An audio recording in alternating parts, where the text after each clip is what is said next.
ದೇವರು ಪ್ರೀತಿಸುವ ಪ್ರೀತಿಯ ಬಿಗ್ ಜೆ ಟಿ ವಿ ಪ್ರಿಯ ವೀಕ್ಷಕರಿಗೆ ನಮ್ಮ ಕರ್ತನಾದ ಯೇಸು ಕ್ರಿಸ್ತನ ಹೆಸರಿನಲ್ಲಿ ನಿಮ್ಮನ್ನು ವಂದಿಸಿ ಸ್ವಾಗತ ಬಯಸ್ತಿದ್ದೇವೆ. ಬನ್ನಿರಿ, ಇಂದು ನಾವು ದೇವರ ವಾಕ್ಯವನ್ನು ಪರಮಗೀತ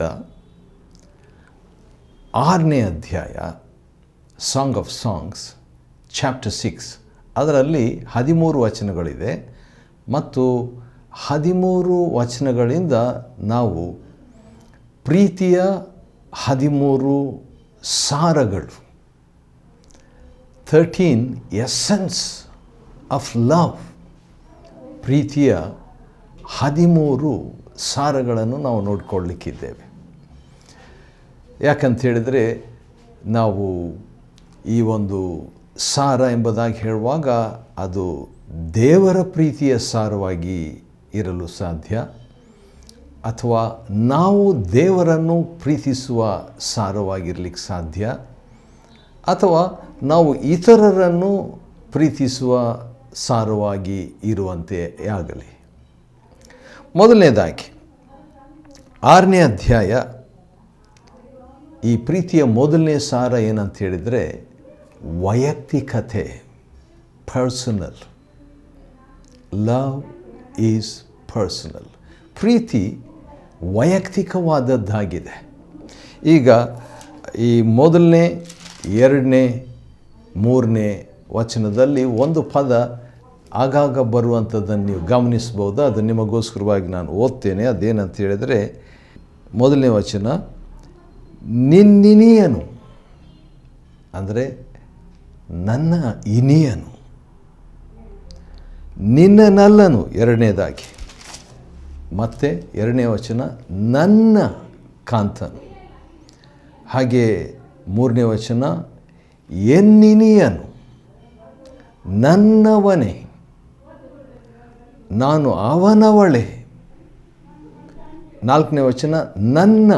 ನೋಡ್ರಿ, ಸುಮಾರು 1, 2, 3, 4, 5, 6, 7 ಸಾರಿ ಈ ಪದ ರಿಪೀಟ್ ಆಗ್ತಾ ಇದೆ, ಪುನರಾವರ್ತಿಸಲ್ಪಟ್ಟಿದೆ. ಅದೇನೆಂದರೆ ಲವ್ ಓನ್ಸ್ ಇಟ್ಸೆಲ್ಫ್. ಪ್ರೀತಿ ಸ್ವಂತವಾಗಿ ಅಥವಾ ಸ್ವಂತಗೊಳಿಸುವಂಥದ್ದು, ಸ್ವಂತ ಸ್ವೀಕರಿಸುವಂಥದ್ದು ಆಗಿರ್ತದೆ. ಆದ ಕಾರಣ ಆ ಪ್ರೀತಿಯ ಮೊದಲನೇ ಸತ್ವ, the first essence of love is personal, ವೈಯಕ್ತಿಕವಾದದ್ದು, ವ್ಯಕ್ತಿಗತವಾದದ್ದು. Love is not impersonal but personal very much. ಆದ ಕಾರಣ ಮೊದಲನೇದಾಗಿ ಪ್ರೀತಿಯ ಮೊದಲನೇ ಸತ್ವವನ್ನು ನಾವು ನೋಡಿಕೊಂಡಿದ್ವಿ. ಇನ್ನೂ 12 ಸತ್ವಗಳನ್ನು ಅಥವಾ ಸಾರಗಳನ್ನು, ಪ್ರೀತಿಯ 12 ಸಾರಗಳನ್ನು, 12 ಮೋರ್ ಎಸೆನ್ಸ್ ಆಫ್ ಲವ್ ನಾವು ನೋಡಿಕೊಳ್ಳಲಿಕ್ಕಿದ್ದೇವೆ. 2ನೇದಾಗಿ 3ನೇ ವಚನದಲ್ಲಿ ನಾವು ನೋಡುವಾಗ ಮೇಯಿಸುವವನಾಗಿದ್ದಾನೆ. ಮೇಯಿಸುವುದು, shepherding. The essence of love is shepherding, mentoring, taking care. ಹೌದು, ವೈಯಕ್ತಿಕವಾಗಿರುವಂಥದ್ದು ಮಾತ್ರ ಅಲ್ಲ, ಪ್ರೀತಿಯಲ್ಲಿ ಅದನ್ನು ಬೆಳೆಸುವಂಥದ್ದು, ಪೋಷಿಸುವಂಥದ್ದು ಮತ್ತು ಅದಕ್ಕೆ ತರಬೇತು, ಟ್ರೈನಿಂಗ್ ಅಂತ ಹೇಳುವಾಗ, ತರಬೇತು ಅಂತ ಹೇಳಿದಾಗ ಪ್ರೀತಿ ಮಾಡಬೇಕೆಂಬಂಥ ತರಬೇತಲ್ಲ, ಅದು ಹಾಗೆಯೇ ಬೆಳೆಯುವಂಥದ್ದು, ಕ್ರಮಬದ್ಧವಾಗಿರುವಂಥದ್ದು, ಕಲಿಯುವಂಥದ್ದು. ಬೆಸ್ಟ್ ಉತ್ತಮವಾಗಿ ಹೇಳಬೇಕಾದ್ರೆ ಕಲಿಯುವಂಥದ್ದು, ಇನ್ನೂ ಕಲಿತಾ ಇರುವಂಥದ್ದು, ಕಡೆಯವರೆಗೆ ಕಲಿಯುವಂಥದ್ದು ಈ ಪ್ರೀತಿಯ ಸಾರವಾಗಿದೆ. ಸರಿ, 3ನೇದಾಗಿ 4ನೇ ವಚನದಲ್ಲಿ ಈ ಮಾತಿದೆ. ಸಾಂಗ್ ಆಫ್ ಸಾಂಗ್ಸ್ ಪರಮಗೀತ 6ನೇ ಅಧ್ಯಾಯ ಮತ್ತು 4ನೇ ವಚನದಲ್ಲಿ ಅಲ್ಲಿ ಏನು ಬರೆದಿದೆ ಅಂದರೆ, ನೀನು ತಿರ್ಚದಂತೆ ಸುಂದರಿ ಅಂತ ಹೇಳ್ಬಿಟ್ಟು. ತಿರ್ಚ ಅಂತ ಹೇಳುವಾಗ ಅದೇನು, ಅದರ ಅರ್ಥ ಮೆಚ್ಚುಗೆ, ಅನುಮೋದ, ಸಂತೃಪ್ತಿ. ಹೌದು, ಈ ಪ್ರೀತಿಯ 3ನೇ ಸತ್ವ ಏನಂತ ಹೇಳಿದರೆ ಮೆಚ್ಚುಗೆ. ಈಗ ದೇವರ ವಿಷಯವಾಗಿ ತೆಗೆದುಕೊಂಡ್ರೆ ದೇವರು ನಮ್ಮ ವಿಷಯದಲ್ಲಿ ಒಂದು ಫೇವರ್, ತೀರ್ಚ ಅಂದರೆ ಫೇವರ್, ಮೆಚ್ಚುಗೆ, ಅನುಮೋದ. ದೇವರು ನಮ್ಮ ವಿಷಯದಲ್ಲಿ ನಾವು ದೇವರನ್ನು ಆರಿಸಿಕೊಂಡಿಲ್ಲ, ಆದರೆ ದೇವರು ನಮ್ಮನ್ನು ಮೆಚ್ಚಿದ್ದಾನೆ. ಎಲ್ಲರನ್ನೂ ಮೆಚ್ಚಿಲ್ಲ, ಆದರೆ ನಮ್ಮ ಕರ್ತನಾದ ಯೇಸು ಕ್ರಿಸ್ತನ ವಿಷಯವಾಗಿ ತಂದೆಯಾದ ದೇವರು ಸಾಕ್ಷಿ ಕೊಟ್ಟಾಗ ಪರಲೋಕ ತೆರೆಯಲ್ಪಟ್ಟು ಈತನು ನನಗೆ ಪ್ರಿಯನಾಗಿರುವ ನನ್ನ ಮಗನು, ಈತನನ್ನು ನಾನು ಮೆಚ್ಚಿದ್ದೇನೆ.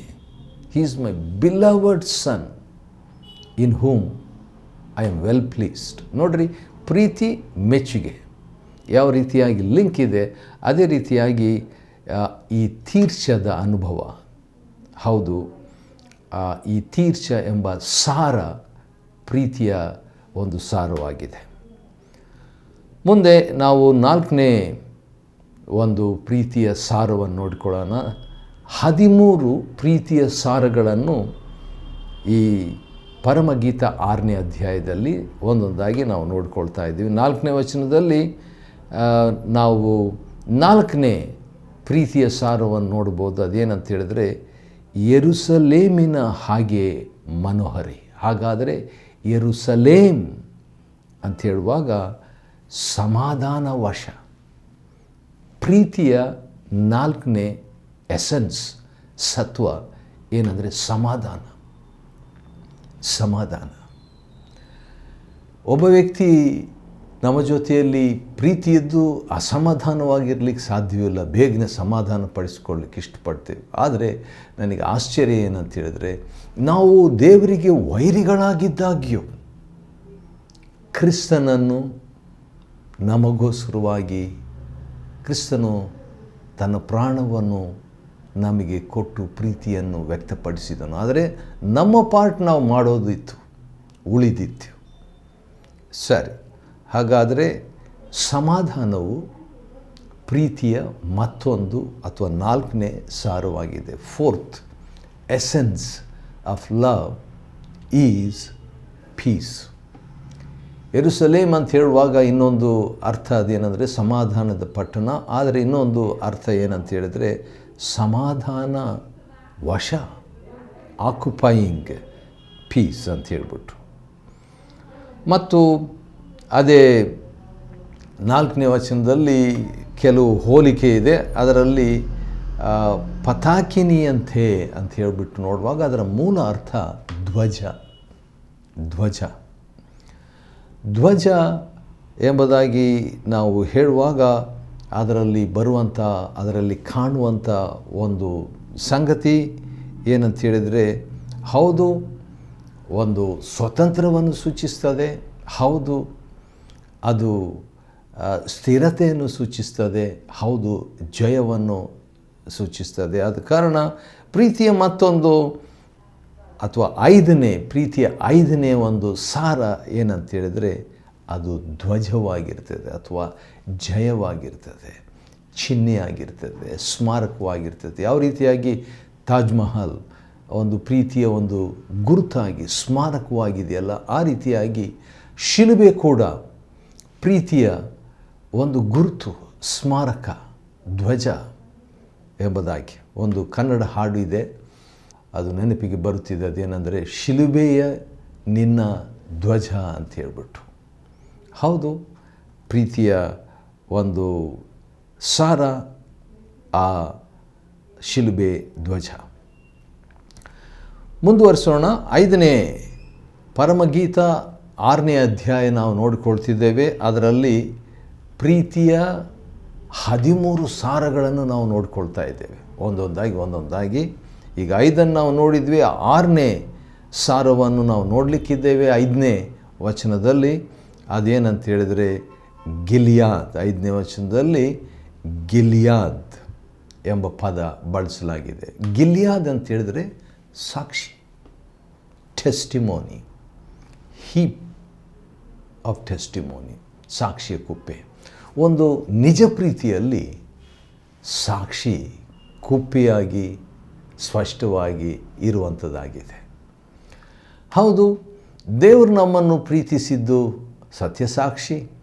ನಾವು ಕೂಡ ದೇವರನ್ನು ಪ್ರೀತಿಸುವುದರಲ್ಲಿ ರಕ್ತಸಾಕ್ಷಿ.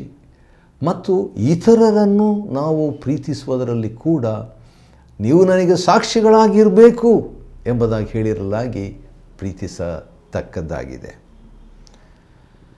ಸರಿ, 7ನೇದಾಗಿ ಪ್ರೀತಿಯ 13 ಸಾರಗಳನ್ನು ನೋಡ್ಕೊಳ್ತಿದ್ದೇವೆ.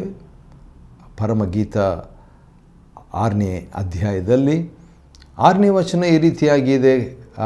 2ನೇ ಭಾಗ ಕುರಿಯ ಮಂದೆ ಅಂತ ಹೇಳ್ಬಿಟ್ಟು, ಮಂದೆ ಕುರಿಯ ಅಂತ ಹೇಳುವಾಗ ಅಂದ ಹಾಗೆ ಆ ಮೂಲ ಭಾಷೆಯಲ್ಲಿ ರೇಚಲ್ ಎಂಬ ಪದ ಬಳಸಲಾಗಿದೆ. ರಾಹೇಳನ ಪ್ರೀತಿಯ ಬಗ್ಗೆ ಕೂಡ ನಮಗೆ ಗೊತ್ತಿದೆ. ಮತ್ತು ಈ ಕುರಿಯ ಮಂದೆ ಅಂತ ಹೇಳಿಬಿಟ್ಟು ನೋಡುವಾಗ ಆ ಪ್ರೀತಿಯ ಸಮುದಾಯವನ್ನು ನಾವಲ್ಲಿ ನೋಡ್ತೀವಿ ರೀ.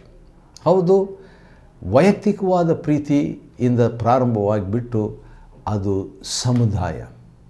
ಕ್ರಿಸ್ತನ ದೇಹ ಅಂತ ಹೇಳುವಾಗ ಸಭೆಯ ಬಗ್ಗೆ ಅದು ಒಂದು ಸಮುದಾಯ, ಒಂದು ದೇಹ, ಅಂಗಗಳಿರುವಂಥದ್ದು. ಅಲ್ಲಿ ಕೂಡ ಪ್ರೀತಿಯನ್ನು ಸ್ಪಷ್ಟವಾಗಿ ಕಾಣುತ್ತೇವೆ. ಅದು ಕೂಡ ಪ್ರೀತಿಯ ಒಂದು ಸಾರ ಅಂತ ನಾವು ತಿಳ್ಕೊಳ್ಳೋಣ. ಮಂದಿಯಾಗಿರುವಂಥದ್ದು, 2, 3 ಎಂಬುದಾಗಿ ಏಕ ವ್ಯಕ್ತಿ ಪರರಾಗಿದ್ದುಕೊಂಡು ನಾನು ಪ್ರೀತಿಸ್ತೇನೆ ಎಂಬುದಾಗಿ ಹೇಳುವುದರಲ್ಲಿ ಅರ್ಥವಿಲ್ಲ. 9ನೇ ವಚನ, ಪರಮಗೀತ 6ನೇ ಅಧ್ಯಾಯದ 9ನೇ ವಚನದಲ್ಲಿ ಪ್ರೀತಿಯ 8ನೇ ಸಾರವನ್ನು, 8th ಎಸೆನ್ಸ್ ಆಫ್ ಲವ್ ನಾವು ನೋಡ್ಕೊಳ್ತಿದ್ದೇವೆ. ಅದೇನಂತಿದೆ ಅಂದರೆ ಅದರಲ್ಲಿ ಸ್ಟಾರ್ಟಿಂಗ್ ಈ ರೀತಿಯಾಗಿದೆ, ನನ್ನ ಪಾರಿವಾಳವು.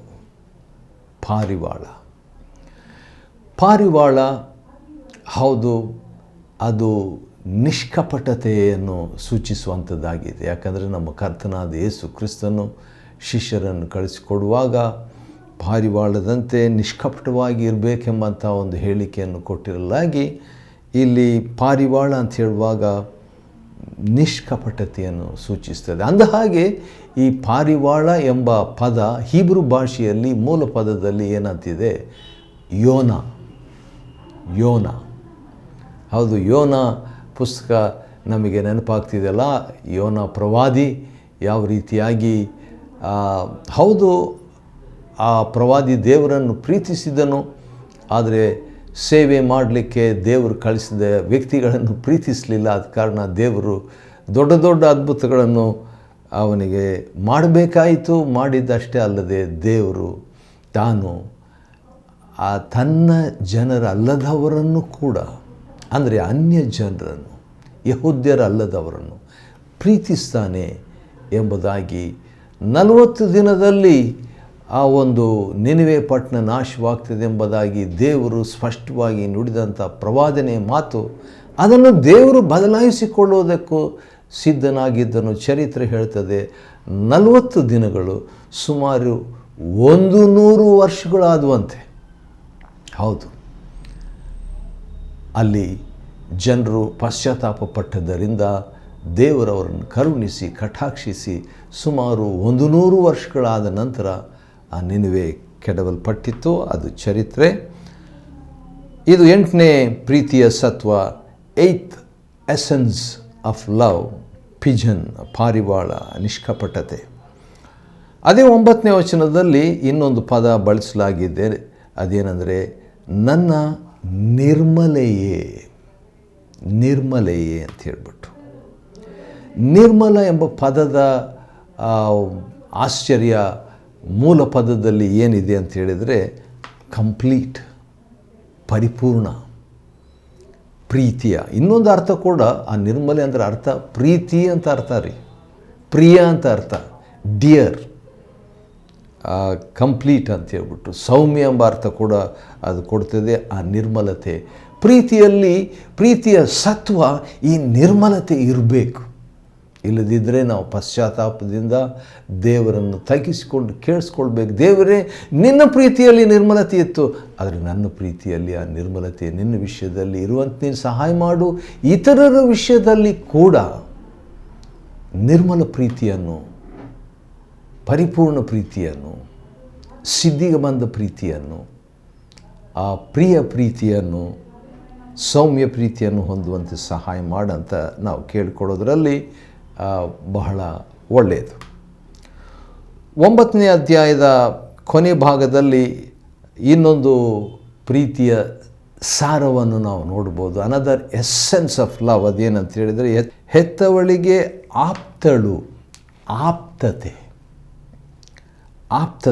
ಆಪ್ತವಾಗಿರುವಂಥದ್ದು ಪ್ರೀತಿಯ ಮತ್ತೊಂದು ಸಾರ ಏನಂದರೆ, ಕೆಲವು ಸಾರಿ ಹೇಳ್ತಾರಲ್ಲ ಆಪ್ತ ಮಿತ್ರರು ಅಂತ ಹೇಳ್ಬಿಟ್ಟು, ಇವರು ನನಗೆ ಆತ್ಮರು, ಆತ್ಮೀಯರು, ಈ ರೀತಿಗೆಲ್ಲ ನಾವು ಹೇಳ್ತೀವಲ್ಲ.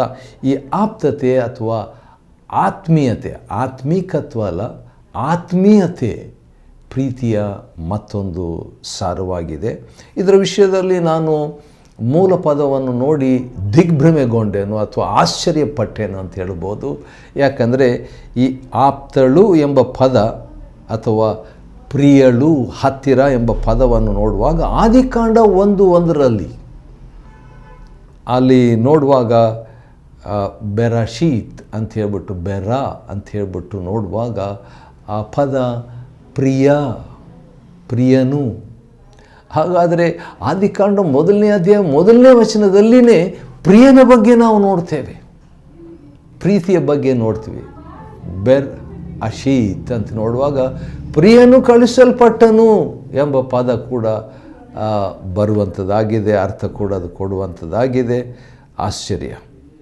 ಸರಿ, 9ನೇ ವಚನದ 2ನೇ ಭಾಗದಲ್ಲಿ ನಾವು ನೋಡುವುದಾದರೆ ಪ್ರೀತಿಯ 11ನೇ ಒಂದು ಸಾರವನ್ನು ನೋಡ್ಬೋದು.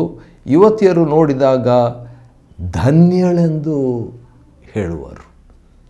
ಧನ್ಯತೆ, ಬ್ಲೆಸ್ಸೆಡ್ನೆಸ್. ದೈವಿಕ ಪ್ರೀತಿಯಲ್ಲಿ ಆ ಧನ್ಯತೆ ಇರುವಂಥದ್ದಾಗಿದೆ. ಅಲ್ಲಿ ಮೂಲ ಪದ ಅಲ್ಲಿ ಉಪಯೋಗ ಮಾಡಿದ್ದು ಯಾವುದಂತ ಹೇಳಿದರೆ ಆಶೇರ್ ಎಂಬ ಪದ. ಆ ಧನ್ಯಳು ಅಂತ ಹೇಳುವಾಗ ಆಶೇರ್ ಅಂತ ಹೇಳಿದ್ರೆ 12 ಗೋತ್ರದಲ್ಲಿ ಒಂದು ಗೋತ್ರ ಆಶೇರ್ ಅಲ್ವಾ? ಅದೇ ರೀತಿಯಾಗಿ ಆಶೇರ್ ಅಂದರೆ ಸಂತೋಷ. ಪ್ರೀತಿಯಲ್ಲಿ, ನಿಜ ಪ್ರೀತಿಯಲ್ಲಿ ಸಂತೋಷ ಇರಬೇಕ್ರಿ. ದೇವರು ಚಪನ್ಯ 3 ಅದರಲ್ಲಿ ಹೇಳ್ತಿರುವಂಥದ್ದು ಏನಂದರೆ, ದೇವರು ನಮ್ಮ ವಿಷಯದಲ್ಲಿ ಸಂತೋಷ ಪಡ್ತಾನಂತೆ. ನಾವು ಕೂಡ ದೇವರ ವಿಷಯದಲ್ಲಿ ಕರ್ತನಲ್ಲಿ ಸಂತೋಷಿಸಿರಿ ಅಂತ. ಅದೇ ರೀತಿಯಾಗಿ ಇತರರೊಂದಿಗೆ ಸಂಭ್ರಮದಿಂದ, ಸಂತೋಷದಿಂದ ಇರತಕ್ಕದ್ದು. ತಪ್ಪಿ ಹೋದ ಮಗನು ಹಿಂದಿರುಗಿ ಬಂದಾಗ ತಂದೆ ಭಾಳ ಸಂತೋಷಪಟ್ಟರು ಎಂಬುದಾಗಿ ನಾವು ನೋಡ್ತೇವೆ. ಅದೇ ರೀತಿಯಾಗಿ ನಮ್ಮ ತಂದೆ ದೇವರು ಕೂಡ ಒಬ್ಬ ಪಾಪಿ ದೇವರ ಕಡೆಗೆ ಬರುವಾಗ ಪರಲೋಕ ಸಂತೋಷಿಸ್ತದೆ. ಹೌದು, ಸರಿ. ಅನಂತರ 12ನೇ ಒಂದು ಆ ಪ್ರೀತಿಯ ಸಾರವನ್ನು ನಾವು ನೋಡಿಕೊಳ್ಳಲಿಕ್ಕಿದ್ದೇವೆ. ಅದೇನಂತ ಹೇಳಿದರೆ 9ನೇ ವಚನದ ಕೊನೆಯ ಭಾಗದಲ್ಲಿ ಈ ರೀತಿಯಾಗಿ ಬರೆದಿದೆ, ಹೀಗೆ ಪ್ರಶಂಸಿಸಿದರು. ಪ್ರಶಂಸೆಯು ಪ್ರೀತಿಯ ಮತ್ತೊಂದು ಸಾರವಾಗಿದೆ.